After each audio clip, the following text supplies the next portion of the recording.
Kita naikkan pujian, Pujilah Tuhan. Ciptaan atau karya Pendeta Berton Nababan.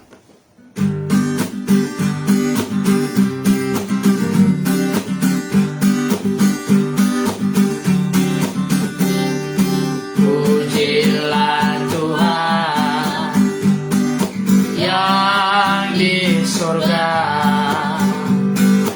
pujilah Dia di tempat tinggi.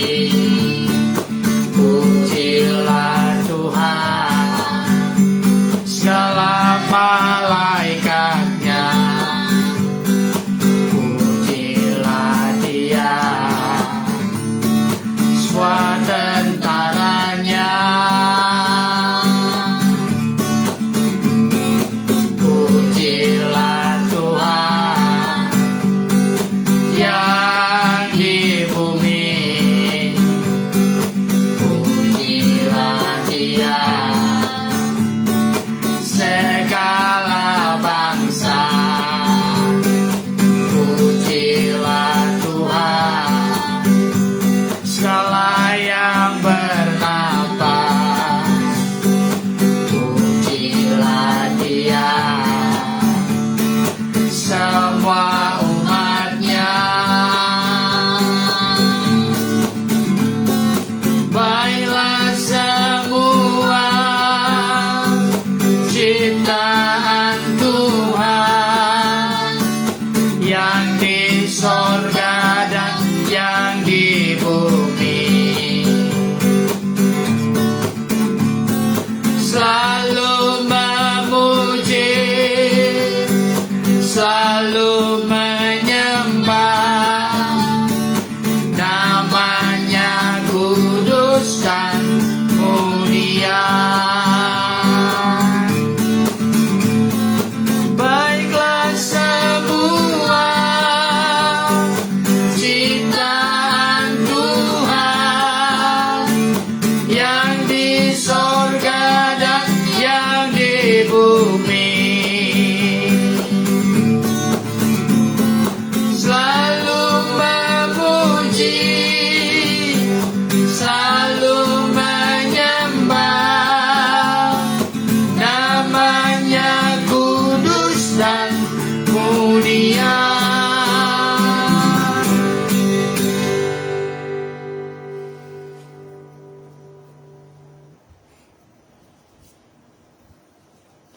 Haleluya, puji Tuhan. Kami menyapa Bapak Ibu Saudara dimanapun berada. Selamat beribadah, memuji, menyembah, meninggikan dan memuliakan nama Tuhan. Kita akan persiapkan hati pikiran kita menikmati renungan firman Tuhan dihantar dengan pujian Hanya Kau Yesus.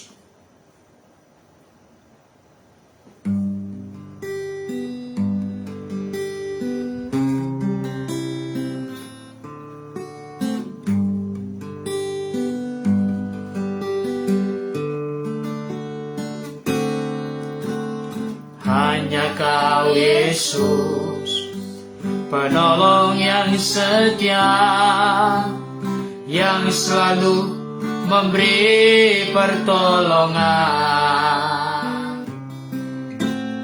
Hanya Kau Yesus, pengharapanku, ku pasrahkan seluruh hidupku.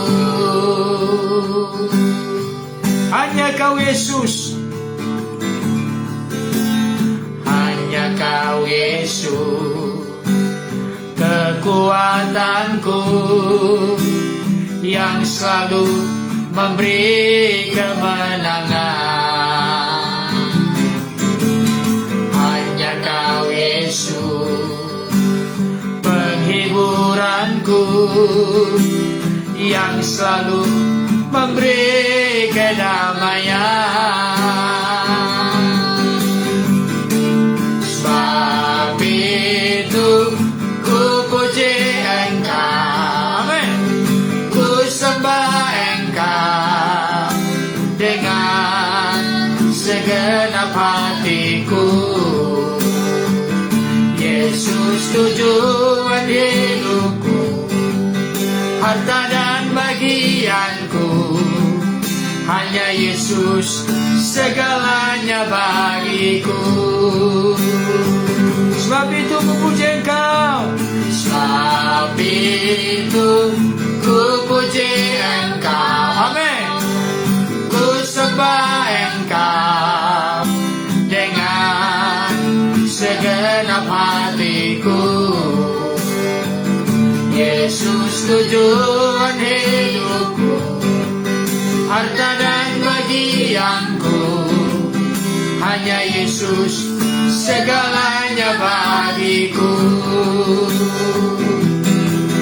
Hanya Yesus segalanya bagiku.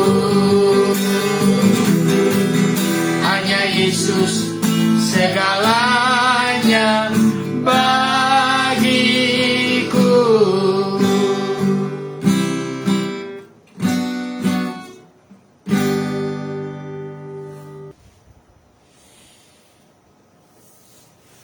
Firman Tuhan pada saat ini renungan kita dari Kisah Para Rasul 1 ayat 12 sampai 14.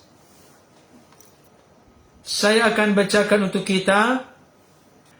Maka kembalilah rasul-rasul itu ke Yerusalem dari bukit yang disebut Bukit Zaitun, yang hanya seperjalanan sabat jauhnya dari Yerusalem. Setelah mereka tiba di kota, naiklah mereka ke ruang atas, tempat mereka menumpang. Mereka itu ialah Petrus dan Yohanes, Yakobus dan Andreas, Filipus dan Thomas, Bartolomeus dan Matius, Yakobus bin Alfeus, dan Simon orang Selot, dan Yudas bin Yakobus. Mereka semua bertekun dengan sehati dalam doa bersama-sama dengan beberapa perempuan serta Maria ibu Yesus dan dengan saudara-saudara Yesus. Sejauh itu pembacaan firman Tuhan. Yang berbahagia Bapak Ibu Saudara adalah setiap kita yang mendengarkan firman Tuhan dan yang setia memelihara dalam hidup kita hari lepas hari. Topik atau judul renungan kita pada saat ini, apa yang harus kita lakukan saat menanti janji Tuhan? Saya ulangi kembali, apa yang harus kita lakukan saat menanti janji Tuhan? Pertama-tama ingin saya sampaikan kepada kita Bapak Ibu Saudara, yang namanya menanti, orang-orang Kristen memiliki respon, tanggapan, dan sikap yang berbeda-beda. Tapi secara umum, orang kalau menanti, biasanya ini merupakan satu kegiatan atau pekerjaan yang menjemukan atau membosankan. Apakah Bapak Ibu Saudara juga mengalami hal yang sama? Menanti apapun di tengah-tengah dunia ini seringkali kita greget. Seringkali kita punya kerinduan, pemikiran supaya segera. Tidak boleh berlambat-lambat. Tidak perlu menunggu. Tapi saya kasih tahu Bapak Ibu Saudara, ada banyak hal dalam hidup ini. Kita harus sabar menanti. Kita harus tekun menanti. Kita harus gigih menanti. Jangan bersungut-sungut. Jangan menjadi marah. Jangan menjadi bosan. Jangan menjadi pudar semangat dan keyakinan kita di saat menanti apapun itu. Tentunya yang baik, yang benar, yang positif, yang berkenan kepada Tuhan. Saudaraku yang dikasihi Tuhan, seorang ibu atau pasangan suami istri barangkali sudah sekian lama, sekian tahun menanti keturunan.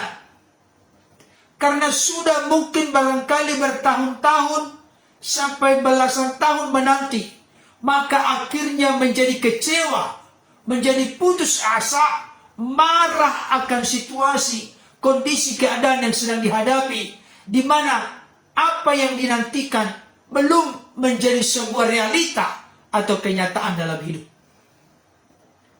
Saudaraku yang dikasihi Tuhan, ada orang bijak yang membuat definisi tentang sabar. Kita butuh ketekunan, kegigihan, kesabaran dalam hidup ini, khususnya dalam menanti janji Tuhan. Sabar artinya tidak kehilangan kasih dan kepercayaan selama menanti janji Tuhan. Saya mau kasih tahu, banyak kali di antara kita, seringkali kita tidak sabar.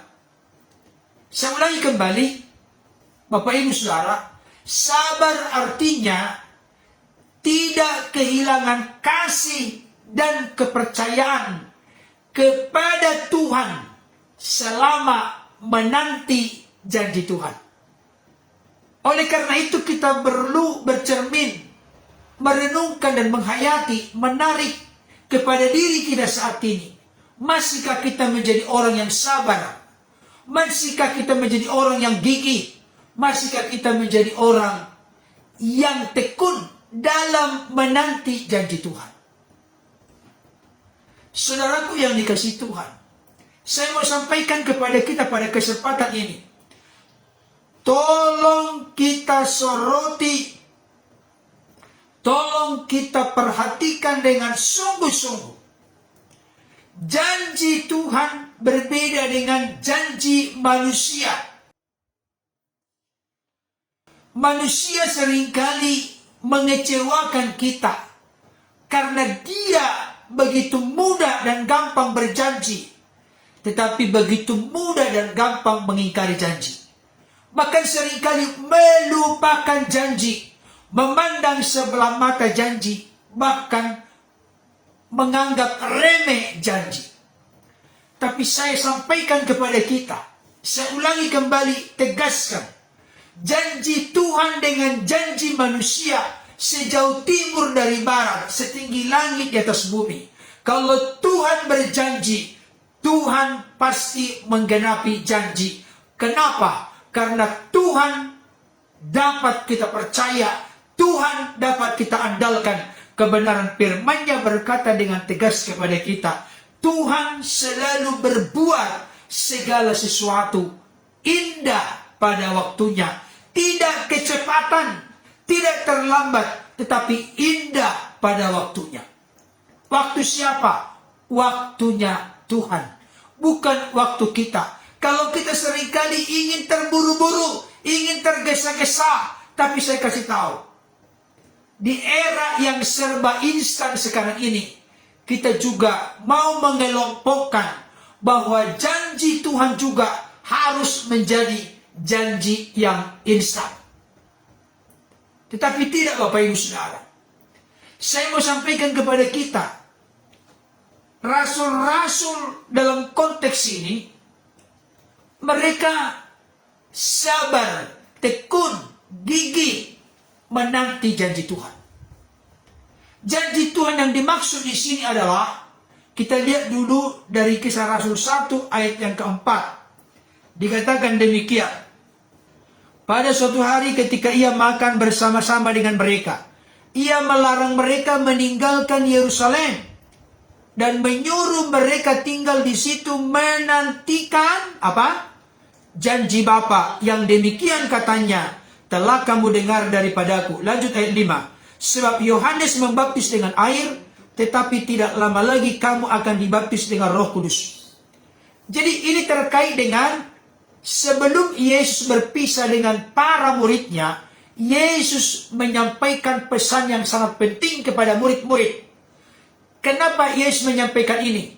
Karena Yesus tahu murid-murid ini tidak akan berdaya, tidak akan mampu, tidak akan kuat tidak akan berani untuk menjalankan misi besar Bapa, master plan Allah, yaitu pergilah ke seluruh dunia, jadikanlah semua bangsa muridku, baptislah mereka dalam nama Bapa, Anak, dan Roh Kudus, dan ajarlah mereka untuk melakukan segala sesuatu yang kuperintahkan kepadamu, dan ketahuilah aku menyertai engkau senantiasa sampai kepada kesudahan zaman. Mereka tidak akan mampu menjalankan amanat agung. Mereka tidak akan mampu menjadi pemberita Injil yang handal. Mereka tidak akan mampu menghadapi segala tantangan. Mereka akan takut, kecut, dan tawar hati dalam menghadapi segala pergumulan masalah di dalam melayani pekerjaan Tuhan. Itu sebabnya Yesus menegaskan kepada mereka supaya mereka menanti janji Bapa. Saudaraku dikasihi Tuhan, saya mau sampaikan saat ini kepada kita, kalau kita sudah pupus, sudah tawar hati, sudah putus asa, sudah lagi tidak berpegang, sudah tidak lagi yakin akan janji Tuhan, maka kita akan menjadi pribadi yang lemah, pribadi yang rapuh, pribadi yang putus asa, pribadi yang tidak berdaya menjalani kehidupan ini. Karena itu saya ingatkan kepada kita saat ini, di kesempatan ini, apapun situasi, kondisi, keadaan yang sedang kita alami, hadapi saat ini, jangan putus harapan, jangan goyah iman, jangan pudar kasih pengharapan kita kepada Tuhan. Tetaplah setia menanti janji Tuhan, tetaplah tekun, tetaplah gigih, tetaplah sabar menanti janji Tuhan, tetaplah percaya kepada Tuhan bahwa Tuhan pasti berbuat segala sesuatu indah pada waktunya. Saudaraku dikasihi Tuhan, nah, apa yang harus kita lakukan saat menanti janji Tuhan? Saya kasih tahu, jangan putus asa, jangan marah, jangan kecewa, jangan bersungut-sungut, jangan saling menyalahkan satu dengan yang lain. Tapi yang kita lakukan yang pertama adalah tinggallah di Yerusalem. Itu di sini gambarannya. Dikatakan oleh Yesus, ayat yang keempat, ia melarang mereka meninggalkan Yerusalem. Ayat 12, maka kembalilah rasul-rasul itu kemana? Yerusalem, dari bukit yang disebut Bukit Zaitun, yang hanya seperjalanan sahabat jauhnya dari Yerusalem. Yesus berkata kepada murid-murid supaya mereka jangan meninggalkan Yerusalem.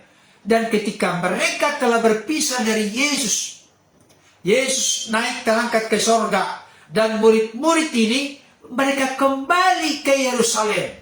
Jadi ketika menanti janji Tuhan, saya ulangi, ketika menanti janji Tuhan, apa yang dikatakan oleh Yesus, itu yang dilakukan oleh mereka. Yesus berkata, Yesus melarang mereka meninggalkan Yerusalem. Mereka harus tinggal di Yerusalem menanti janji Bapa. Ketika mereka sudah berpisah dari Yesus, mereka pun kembali dan tinggal di Yerusalem. Apa pembelajarannya bagi kita saat ini? Dengarkan baik Bapak Saudara, ada mutiara kebenaran yang perlu dicelipkan dan dibukakan mata hati, mata rohani kita. Ketika menanti janji Tuhan, jangan lari menyimpang dari Tuhan. Jangan menjauh dari Tuhan. Taatlah kepada Tuhan. Amin. Yesus berkata, kau tinggal di Yerusalem. Murid-murid pun, para rasul pun tinggal di Yerusalem. Mereka tidak lari ke tempat lain. Mereka tetap tinggal di Yerusalem. Saya kasih tahu, dengarkan baik. Ada banyak orang Kristen akhirnya tidak jadi menikmati, menikmati janji Tuhan. Oleh karena apa? Oleh karena mereka lari dari jalur Tuhan, membangkang, memberontak kepada Tuhan.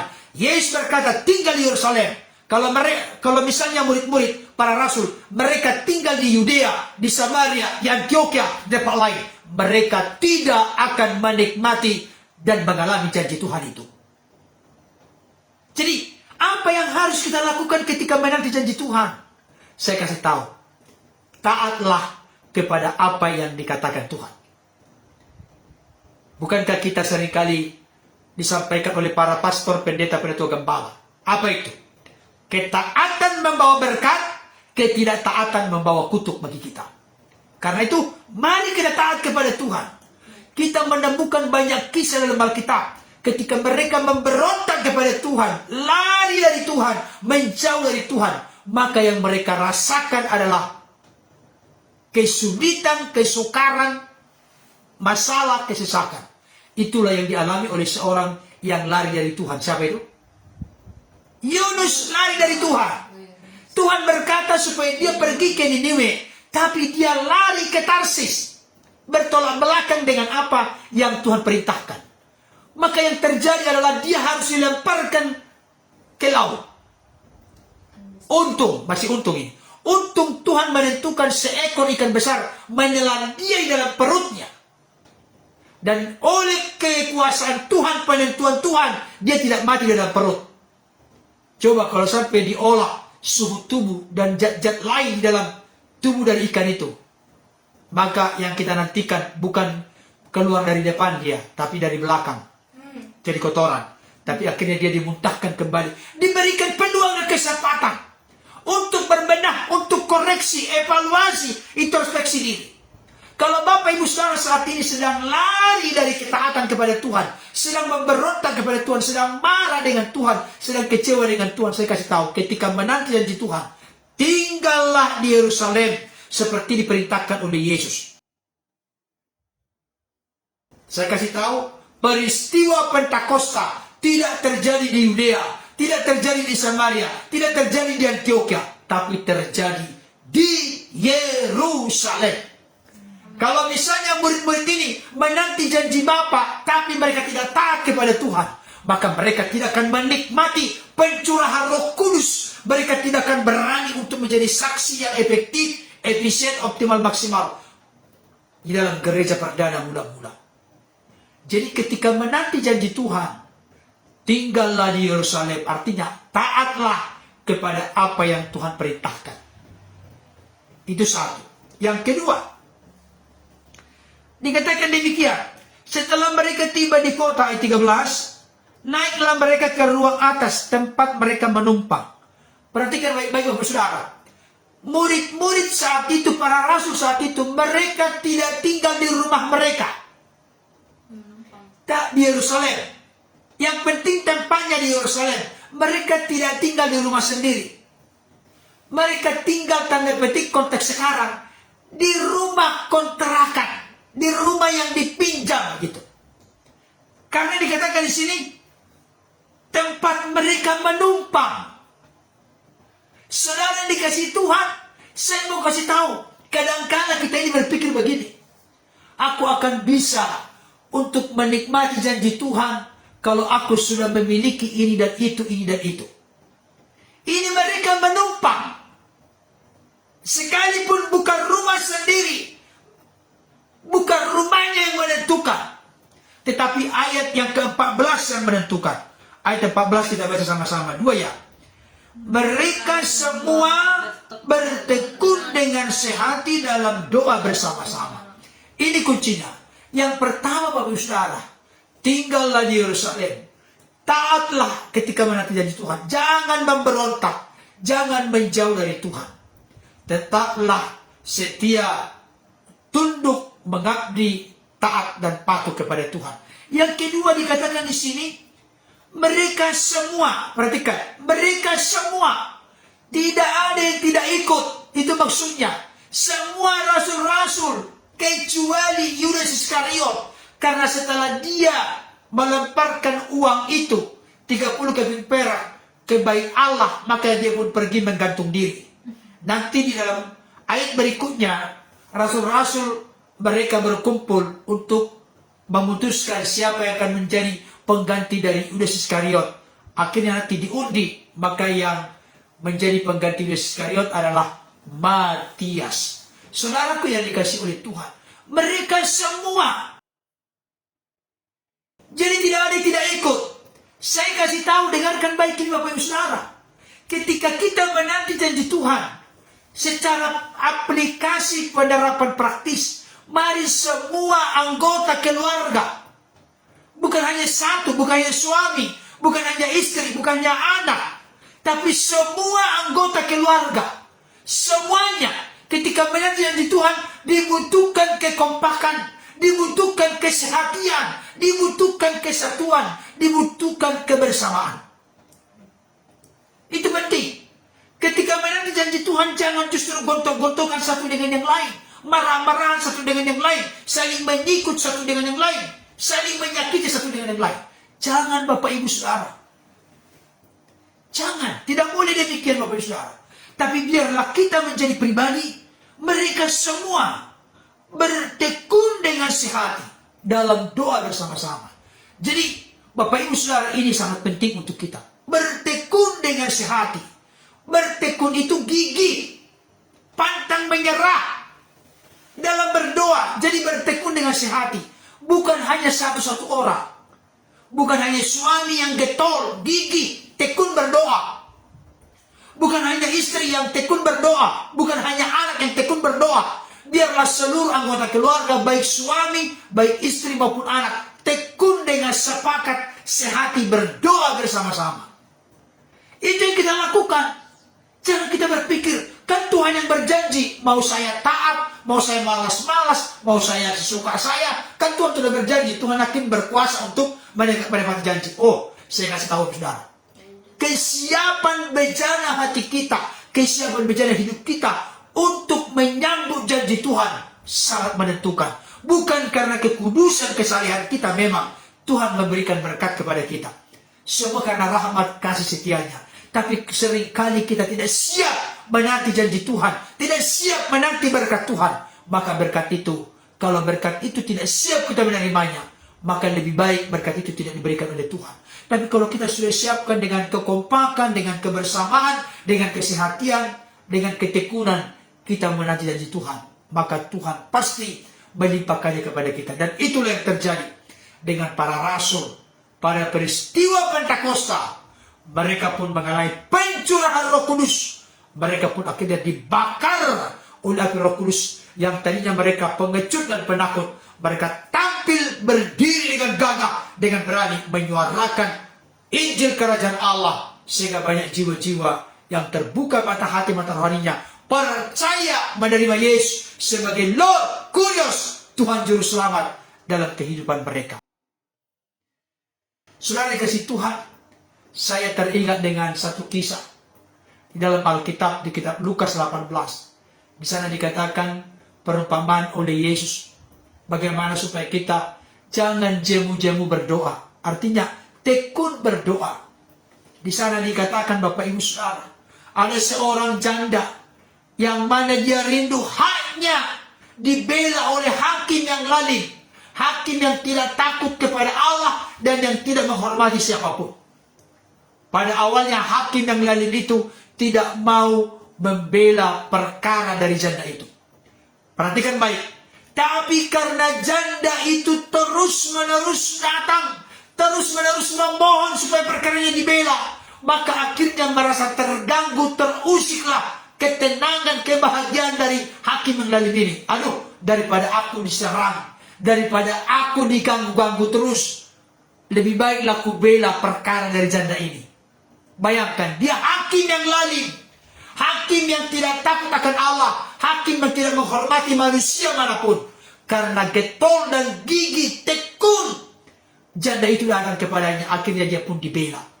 Saudaraku yang dikasih Tuhan, Allah kita di dalam Kristus bukan hakim yang lalim, tapi hakim yang adil, pribadi yang penuh kasih, cinta dan rahmat bagi kita.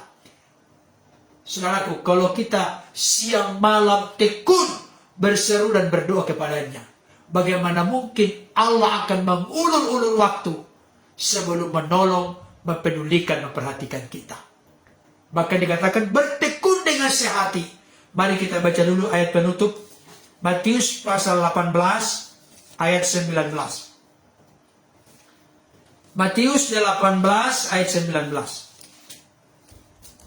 Dikatakan demikian. Kita baca sama-sama. Udah? Matius 18 ayat 19. Dua ya. Dan lagi aku berkata kepadamu. Tunggu. Dan lagi aku berkata kepadamu. Artinya Yesus berkata kepada murid-muridnya. Dua ya. Jika dua orang daripadamu di dunia ini sepakat meminta apapun juga permintaan mereka itu akan dikabulkan oleh Bapakku yang di sorga. Ini janji Yesus kepada kita. Jika 2 orang daripadamu di dunia ini, 2 orang itu termasuk pasangan suami istri. 2 orang ini bisa dikelompokkan orang tua dengan anak. Jika 2 orang daripadamu di dunia ini, saat ini, malam ini, pada kesempatan ini, sepakat, sehati, kompak, meminta apapun juga permintaan kita dikabulkan oleh Bapa di sorga. Amin.